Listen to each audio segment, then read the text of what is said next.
cancer and the need for diligence and awareness and prevention, we've asked to join us today two lovely young ladies sitting here at the head table with me, Jessica Farah and Jessica Rogowitz, thank you. They are representatives from Miles for Melanoma, which is a relatively new group in the Pittsburgh area. Unlike the American Cancer Society that encompasses all different kinds of cancers and works on research for not only cancer but related illnesses, their focus is more in the skin cancer and the melanoma area. So we've asked them to speak briefly to you, just to tell you who they are and that they're a presence now here in Pittsburgh. Jessica?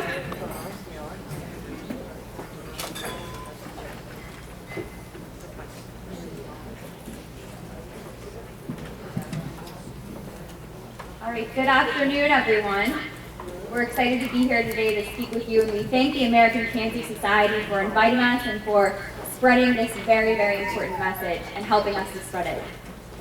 I want to start with a question that I thought had a simple answer, and I thought everyone knew the answer to this question, but I'm finding out more and more through my work that not everyone does know. So the question is, what is melanoma? And melanoma is the deadliest form of skin cancer, and it is the fastest growing cancer in the United States. Melanoma was just in the news this week. You may have heard about it.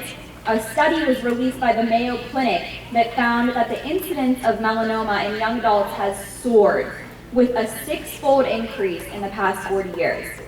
And this rise is particularly noteworthy in women ages 18 to 39, where it has increased 8-fold.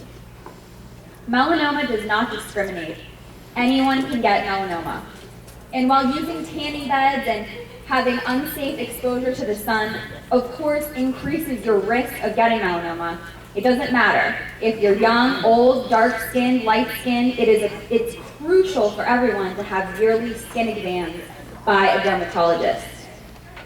Now, I have felt the devastating effects of melanoma firsthand. My father, Tim Moyner, passed away in 2010 at the age of 59 after a 3-year battle with melanoma. My dad had dark hair, dark skin, he was Polish and Serbian, and he never set foot in a tanning bed.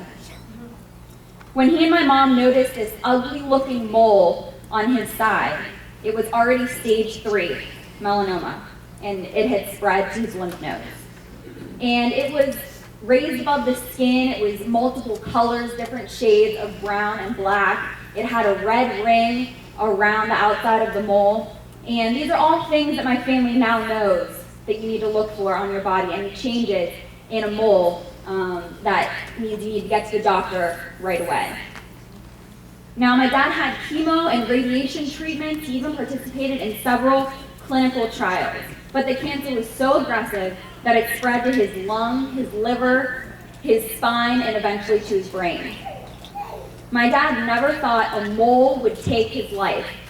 And I can tell you that I never thought that either. So it is in my dad's memory that I have signed on as the co-director of the Miles Against Melanoma organization here in Pittsburgh. And in honor of my husband, Rick, who at the age of 33 is a 2-year melanoma survivor. A 2-time melanoma survivor. My co-director, Jessica, is also a 2-time melanoma survivor. Unlike Jessica's father, I have a very different experience because as a little girl, growing up, I vacationed at the beach yearly, and I chose to use tanning beds frequently in my teens and early 20s. I've had more sunburns than I could even begin to count. I had no idea that my skin was damaged so severely at such a young age.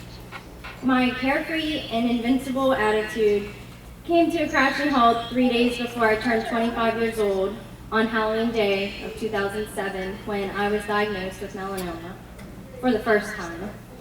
I noticed a dark mole on my back in the summer of 2007, and I had another one that I'd been meaning to go to the doctors and get removed, so I decided, it wouldn't hurt. I'm a teacher, I have my summers off, so I'll go get it removed, no big deal.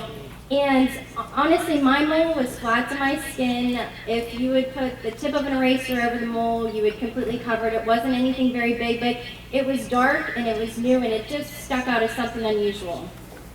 I had no idea that it would come back as something that could possibly take my life.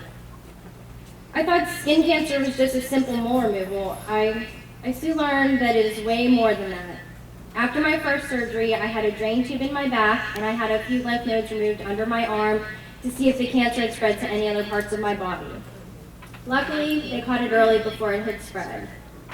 In the years following my first diagnosis in 2007, I was careful. I, of course, still was outside in the sun, but if I was outside for an extended period of time, I was under an umbrella, I wore sunscreen, and tried my best to prevent it from coming back.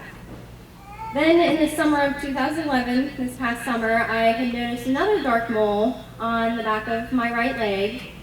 And, I was concerned, and I see my oncologist every 3 months. I had him check it. He removed it, and on July 26, 2011, another date that I'll never forget, I was diagnosed for the second time with melanoma. I never had any more sunburns after my first diagnosis, and I was so careful, but yet it still came back again. I had another surgery, had more lymph nodes removed, and luckily the cancer was caught in stage 1 again before it had spread. It is so important to have your skin checked on a regular basis and be aware of any spots that change or newly develop over time. Early detection is key. While melanoma can be deadly, if it's caught early, it's almost 100% curable, and I'm extremely grateful that I'm here today, even though I have battled this twice. I've been extremely passionate about spreading the word in the Pittsburgh area for melanoma awareness. I made some very stupid decisions in my teens and early 20s. I never thought that I would be the one to get cancer. I am almost 30 years old. People usually don't think that, and I look very young, but my skin is very badly damaged already. Jessica and I obviously have 2 different experiences with melanoma, with her father being dark skin, dark hair, and me with using tanning beds and my multiple sunburns, and it just goes to show that no one is invincible. Anyone can get skin cancer. In closing, we just want to tell you a little bit about what we're doing to help spread the word about our organization, Miles Against Melanoma. It is a 501c3 nonprofit organization, and it's in 14 different cities throughout the United States. So we are the co-directors in the Pittsburgh area. This is the first year for the events in Pittsburgh, and we have 3 different events that we have planned over the next few months to help spread awareness and get more people involved with melanoma awareness. This Wednesday, April 18th, is our first event. So it's right around the corner, and our first event is Dinner, Drinks, and Diamonds. And this is going to be at Papa J's in Carnegie. And we have a wonderful dinner planned with live jazz music and the chance to win a piece of diamond jewelry from our sponsors, Bella Diamond and Brooks Diamonds. In May, it is Melanoma Awareness Month, and on May 19th, we have the Tim Weiner Memorial Golf Outing, and that's in honor of Jessica's father, who passed away. This event is being held in Murraysville at the Rolling Fields Golf Club. We have Bobby Rahal signed on as one of our sponsors, and they're actually offering a free luxury vehicle to a person who gets a hole-in-one, so it's really great having them as a sponsor. And finally, coming up in June 16th, is our culminating event, which is the Miles Against Melanoma 5K in South Park. And we're anticipating hundreds of runners and walkers from throughout the Pittsburgh area for a fun day, and we will also be having UPMC nurses on hand giving free skin checks to people at the event. And free skin checks that are something that many people don't know that UPMC offers on the 3rd Friday of every month at the Hillman Cancer Center. All you have to do is call and pre-register, and it's a wonderful resource. And if you visit our website, which is milesagainstmelanoma5kpa.org, you can find more information about this program. and about all of our events that we have coming up. But I encourage you, people are discouraged if they have a mole, they don't know what to do, they don't have a dermatologist, they don't know who to call, but I encourage you to take advantage of this free program at UPMC. And all the proceeds from our event will benefit the University of Pittsburgh Cancer Institute under Dr. Kirkwood, who is in charge of the melanoma department at UPMC. And if you visit the information table right outside in the lobby area, we do have a flyer just with some of our information as well in case you're interested.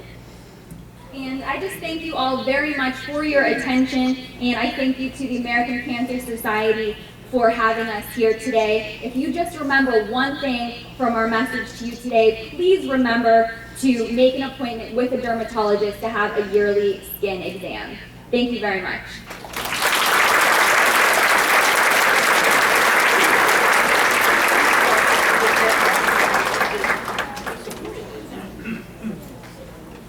Thank you to both Jessica